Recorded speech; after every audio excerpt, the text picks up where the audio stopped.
तो मेरा सबसे पहले तो एक क्वेश्चन है कि जब किसी की डेथ होती है हमको एफआईआर कब करनी चाहिए? जब वो एक्सीडेंट हुआ है तभी? उससे नहीं तो एक दिन बाद? करेक्ट। क्या मेरी आवाज आ रही है? हाँ बिल्कुल आ रही है, आपकी आवाज बिल्कुल आ रही है। तो एफआईआर करने के लिए किसको जाना चाहिए? घर में जो मेल्स होते हैं, जो ऑन द स्पॉट उस जगह पे पहुंचे हों, जो हॉस्पिटल लेके गए हों, जिन्होंने पोस्टमार्टम करवाया हो। उस टाइम पे मेरी तो इतनी हालत नहीं थी कि मैं ये सब करूं। हाँ करेक्ट। ये सब कुछ कौन संभलवा रहे थे? अंशु के पापा जी। जब राजवीर जी का एक्सीडेंट हुआ उसके बाद मैं तो बेहोश पड़ी थी और फिर ऊपर पड़ी थी मैं। जो हमारा घर है, गांव वाला घर, जिसने भी देखा हो, बहुत लोगों ने वीडियो भी बनाई है। तो पूरा जो संभाला था ना वो अंशु के पापा जी ने संभाला था। यहाँ तक कि डेथ सर्टिफिकेट भी राजवीर जी की डेथ के तीसरे दिन बनवा लिया गया था। तो वहां भी ना मेरा कोई नाम लिखवाया गया था, ना ही कोई भी चीज नहीं की गई। और जो मैं इन्वॉल्व हूँ उस चीज में, तो इन्होंने क्या मतलब दिमाग लगाया कि उनकी एफआईआर नहीं करी। फिर इनको कहीं पे पैसा मिला था उसी चीज का, मुझे नहीं पता रोड एक्सीडेंट का था किस चीज का मिला था, वो मम्मी के अकाउंट में आया था। तो इन्होंने इंश्योरेंस मुझसे का बोला, पैसा मेरी आपका सासू मतलब माँ ने है? मुझसे बोला और ससुर जी ने मेरे से बात की कि बेटा हम अगर एफआईआर करते हैं तो उसके लिए मुझे डोलना पड़ेगा। और मैं कहाँ डोलूंगा, मेरी इतनी एज हो गई है, मैं अपनी जॉब संभालूं या छोटे बच्चों को संभालूं, और मैं जिसके लिए एफआईआर करूंगा वो मुझे मार भी सकते हैं, दुश्मनी भी हो जाएगी। और ये सब सारी बातें रखी। ये बातें भी कब रखी? जब 1 महीना हो गया। जब उस टाइम पे हमारे बुआ सासू वहां आई थी दोनों, और चाचा ससुर, बहुत सारे लोग थे वहां पे, इन्होंने ये वाली बात रखी। तो मैं उनसे क्या बोलूंगी कि अगर आपको ऐसा लग रहा है कि आपकी जान को खतरा है तो वो चीज मत करो। और 1 महीने से क्या कर रहे थे? जब अंशु के पापा सारी चीजें करवा रहे थे, वो 3 दिन बाद उनको ये याद था कि डेथ सर्टिफिकेट लेके आना है, उनको ये याद नहीं था कि एफआईआर करनी है। एक्सीडेंट हुआ था तब सबसे पहले आए भी अंशु के पापा जी थे वहां पे। हम लोग तो बाद में पहुंचे थे, वो लोग तो पहले ही पहुंच गए थे ना। तो सारी कार्रवाई, मैं तो देखो होश में नहीं हूँ, मेरे मम्मी पापा की कितनी वैल्यू होती है, कितनी इज्जत होती है, वो आप लोगों ने देख ही ली है। हाँ तो ये चीजें उनका फर्ज था ना करवाना, क्यों नहीं करवाया? और किस तो चीज के फिर तो तुम्हें आई वो थिंक ये पैसे लोग मिले थे अगर जो कि मम्मी के अकाउंट में आए थे? क्योंकि हाँ, मैं तो इसका भाई मतलब तो अपने फिर ये छत लोग पे ऊपर रहती हॉस्पिटल कि ये ले। चीज भी मुझे हाँ अंशु हाँ। ने बताई थी। तो इस चीज को या तो अंशु क्लियर कर दें। ये चीज भी मुझे अंशु ने बताई थी जब कोई बाहर बैठे थे, इनकी पैसे की पता नहीं क्या बात हो रही थी। मेरे को हर चीज से अलग रखा गया है, हर एक चीज से, क्योंकि सबका था कि इसको निकाल के फेंकेंगे। मेरा तो आज आधार भी आप लोग देखोगे ना तो उसमें मेरे पापा का ही नाम है, मेरे पति का नाम भी अपडेट नहीं कराया गया। किसी की भी शादी होती, आज मेरी शादी को हुए 7 साल हो गए हैं। तो इतना तो समय दिमाग होगा, जिसकी भी शादी होती है सबसे पहले तो आधार पे नाम चेंज किया जाता है। तो मेरे साथ करेक्ट तो हर करेक्ट। एक चीज में मुझे दबाया गया, झूठ हर एक चीज में। तो ये तो सबसे पहले बड़ों का फर्ज बनता है ना एफआईआर करने का, सारी चीजों का। तो ये मेरा अच्छा जवाब तो है। इसका मतलब जो और भी कोई जो क्वेश्चन है? हाँ जो आप हाँ आप जो बोल रहे थे कि जो पैसा था, यानी कि जो इंश्योरेंस काइंड ऑफ हम बोले, तो वो इंश्योरेंस का पैसा भी आपको नहीं दिया गया, वो भी आपके इन लॉज के नहीं, पास गया, वो पैसा भी? वो मुझे वो भी उनके बताया ही पास नहीं गया? गया कि कोई पैसा आया भी है या कोई चीज इनकी हुई है। इंश्योरेंस हाँ का क्योंकि पैसा अगर अलग एक्सीडेंट, था, हाँ वो मैंने अगर मम्मी पापा जी तो को, मम्मी के अकाउंट में आया था। उसमें क्या हुआ हम्म, कि इनको इंश्योरेंस वाला पैसा मिलने वाला था, तो इन्होंने क्या किया, वो एक फॉर्म सबमिट जो भी होता है, क्योंकि डेथ सर्टिफिकेट में मेरा नाम नहीं था, इन्होंने अपना ही वो लगा दिया, वो मम्मी के अकाउंट में आया था। तो उसमें क्या हुआ, मेरे पास फोन आया, इंक्वायरी करनी चाहते हैं जब भी कोई ऐसा पैसा मिलता है ना, हाँ हाँ एफडी वगैरह करेक्ट। किसी हाँ भी चीज का, तो इंक्वायरी होती है कि कौन इसके बच्चे हैं, शादी हुई है या नहीं हुई है। तो वो लोग गाँव गए थे, एक्सीडेंट का भी देखा, कैसे एक्सीडेंट हुआ, क्या हुआ। तो सारी वो इंक्वायरी करने के बाद उनको पता चला कि इसकी बीवी बच्चे भी हैं। तो बाद में कहीं ना कहीं से उन्होंने मेरा नंबर लिया। फिर मेरे पे फोन आया कि आपके हस्बैंड की ये म्यूचुअल फंड है और इसके इतने पैसे हो रहे हैं, तो वो आपके जो मदर इन लॉ है उनके अकाउंट में वो लोग मंगवा रहे हैं, ये सारी एफडी ले रहे हैं। तो तब मैंने उनसे खुद बोला था कि कोई बात नहीं, हम लोग साथ में रहते हैं, तो ये वाला पैसा उनको दे दो।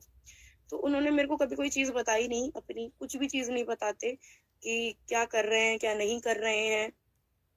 ऐसा है। हाँ जी चलिए हाँ ठीक है। जी। एक चीज तो अच्छी हुई, एक सवाल तो आपने ही पूछ लिया, मतलब वो मेरा सवाल नहीं था।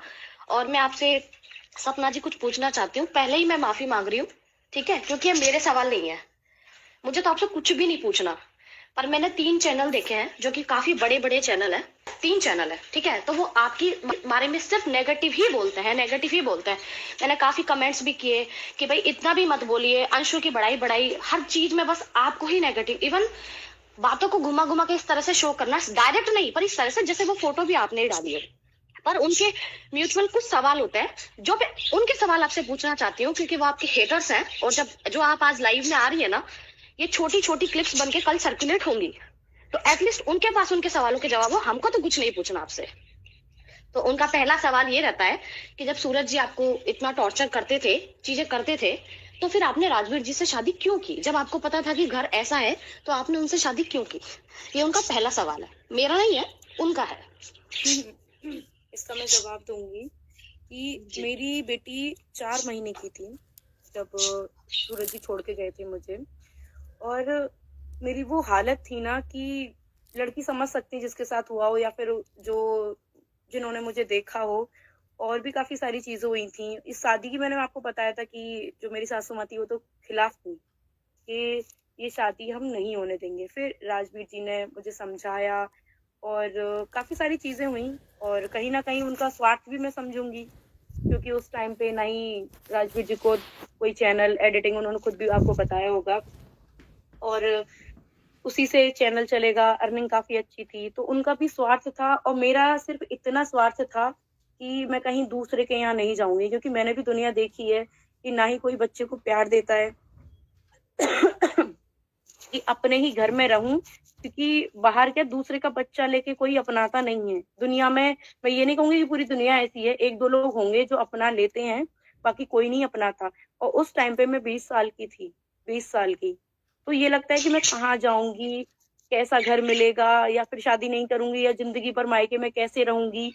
तो मजबूरी होती है, वो हर एक लड़की की मजबूरी रहती है। क्योंकि जब मेरी पहली बार शादी हुई, मैं घर में गई, ठीक है, वहां पे मुझे इतना टॉर्चर किया गया, मारा पीटा, और न जाने क्या क्या चीजें हुई।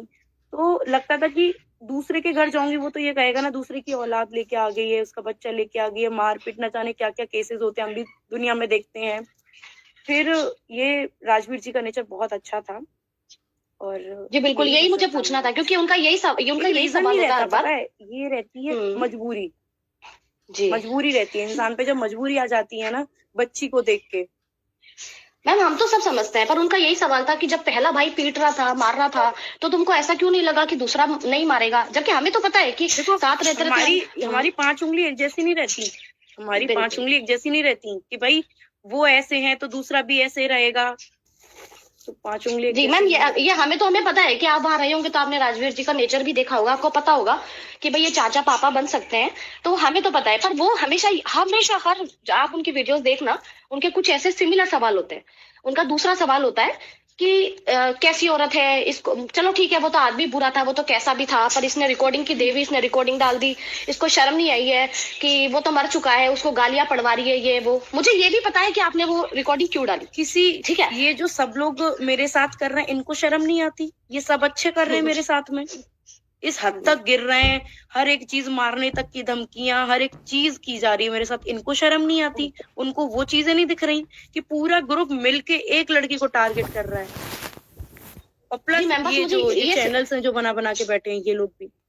जी मैम, मुझे यही आपसे सवाल पूछना था कि आप अपने मुंह से बताइए कि आपने वो रिकॉर्डिंग उस टाइम क्यों डाली। हमें तो पता है कि आपने क्यों डाली, पर आप बताइए आपने उस टाइम क्यों डाली वो रिकॉर्डिंग। भी दे चुकी हूँ मैम, मुझे तो मालूम है, पर वो क्या है वो सुनेंगी जी। मैम हमको तो ये भी मालूम है कि जब किसी की नजर खराब होती है तो उस घर से निकलने का एक बहाना चाहिए होता है, और आप अचानक से अगर आके बोल देती कि मेरे ससुर सास बेकार है। एक और चीज कहूँ मैम, ये जो चीज हुई थी ना, ये राजवीर जी के आगे ये वाली चीज हुई थी, और उसके बाद क्या रहता है, राजवीर जी भी चले गए तो इंसान को ये लगता है अब तो मैं फ्री हूँ। उसके बाद भी वो चीज कई बार हुई है, तभी तो इंसान जाएगा कि वो चीज बार बार रिपीट करता, वही सहन करता रहे। सपना को अपनों के द्वारा बहुत धोखा मिला है, और कहीं ना कहीं मिसअंडरस्टैंडिंग मेरे द्वारा भी हुई है, तो अभी वो विश्वास नहीं कर रही। सपना के जो मामा ससुर जो है, इस जो इनका जो एरिया है जो बहुत खतरनाक सर, सपना के मामा ससुर के खिलाफ तो मेरे पास इतनी चीजें पड़ी हैं। सपना के मामा ससुर ने इस डेथ केस में भरपूर पैसा खाया है, भरपूर पैसा। मैं आपको बताऊं, उसने इंश्योरेंस का ही पैसा नहीं खाया, उसने सामने वाली पार्टी से कंप्रोमाइज किया है। ये सपना को नहीं मालूम, ये बसंती बुआ को मालूम है, और बसंती बुआ ने आके बताया घर में, और हमारी सास ने बताया। रेखा जी, क्या उस घर में लड़की बहू बन के जाती है, उसका अधिकार नहीं होता उस घर पर? पूरा हक होता है, सपना का पूरा हक है। पहली वीडियो बनाई थी कि ये लोग मुझे मारेंगे, मैंने आज सच्चाई रख दी है। उस टाइम मैं आप लोगों को बता दूं, सपना ने भी वीडियो में भेजा था, बोला था कि पुलिस आई थी घर। वो पुलिस मैंने इसी डर की वजह से भेजी थी सपना के घर कि कहीं ये लोग सपना को मार न दे, सपना के पीछे कुछ हो। देखो वो वीडियो मैंने आपकी देखी थी जी, मेरे पास सब कुछ है ना। जब मैं पुलिस उस घर तक भेज सकती हूँ ना, तो मैं सपना के लिए पाताल तक पुलिस भेज सकती हूँ, अगर सपना को इन्होंने कुछ करने की कोशिश करी तो। ये बात तय है। ये चीज मेरी सास ससुर क्या चाहते थे कि हम दोनों आपस में लड़ें और सोशल मीडिया पे बदनाम हो जाएं, बस यही कहना चाहती हूँ। आपने जो बात कही ना कि स्टे लेना चाहिए, मैं सपना से शुरू से कह रही हूँ कि उसे स्टे लेना चाहिए हर चीज पे, क्योंकि मैंने इस घर पे मेरे ससुर ने हालांकि ये घर बेच दिया है, लेकिन मैंने इस पे स्टे लिया हुआ है, इसलिए मैं आज तक रह रही हूँ। और जो केस मैं फाइट कर रही हूँ ना सिविल का, उसमें भी ये लोग हारेंगे, क्योंकि भाई मैं तो पहले स्टे ले चुकी हूँ ना इस मकान पे, तो ये बेच ही नहीं सकते इस मकान को।